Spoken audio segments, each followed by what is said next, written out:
Assalamualaikum warahmatullahi wabarakatuh. Perkenalkan, nama saya Saskia Al-Mukarramah dari kelas 11 PEM 3. Saya akan membacakan apa-apa saja mengenai teks eksplanasi. Yang pertama yaitu pengertian dari teks eksplanasi. Teks eksplanasi adalah teks yang memiliki kandungan berupa mengapa dan bagaimana kejadian-kejadian alam, sosial, ilmu pengetahuan, budaya, dan fenomena lainnya yang bisa terjadi. Yang kedua yaitu ciri-ciri dari teks eksplanasi, yaitu yang pertama, informasi yang dimuat berdasarkan fakta atau faktual. Yang kedua, hal yang dibahas yaitu fenomena yang bersifat keilmuan atau berhubungan dengan ilmu pengetahuan. Yang ketiga, sifatnya informatif dan tidak berusaha memengaruhi pembaca untuk percaya terhadap hal yang dibahas. Yang keempat, menggunakan kata penanda urutan.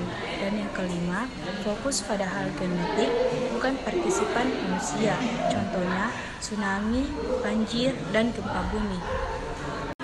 Selanjutnya soal ketiga yaitu struktur teks eksplanasi dibagi menjadi 3, yaitu yang pertama pernyataan umum, menjelaskan tentang gambaran umum fenomena atau peristiwa alam yang akan dibahas. Yang kedua, urutan sebab akibat. Pada bagian ini dijelaskan tentang penyebab dan akibat yang ditimbulkan dari fenomena tersebut.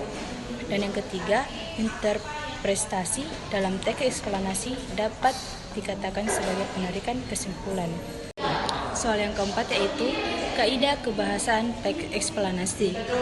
Yang pertama, fokus pada hal umum atau genetik, bukan partisipan manusia, non-human atau partisipan.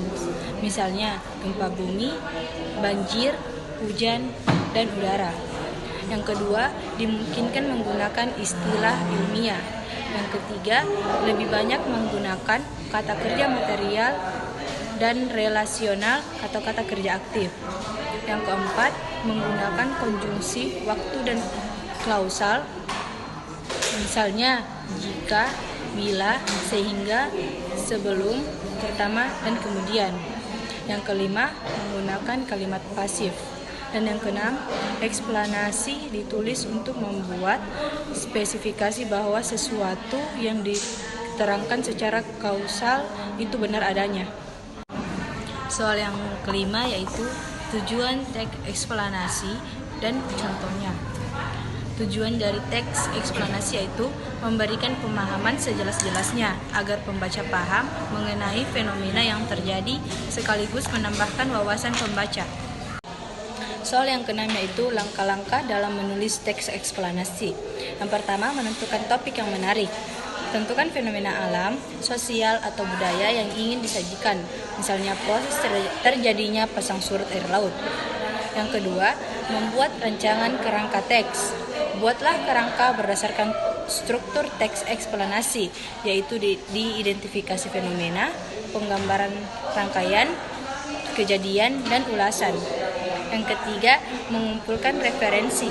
Cantumkan fakta dan data yang kamu kumpulkan pada bagian penggambaran rangkaian kejadian. Yang keempat, mengembangkan teks. Kembangkan kerangka karangan hingga menjadi teks eksplanasi yang utuh. Yang kelima, menyunting teks. Periksa dan baca kembali teks yang telah kamu tulis. Suntinglah jika ada kalimat yang tidak sesuai atau kesalahan dalam penulisan. Itulah tadi beberapa penjelasan mengenai teks eksplanasi. Lebih dan kurangnya mohon dimaafkan. Wassalamualaikum warahmatullahi wabarakatuh.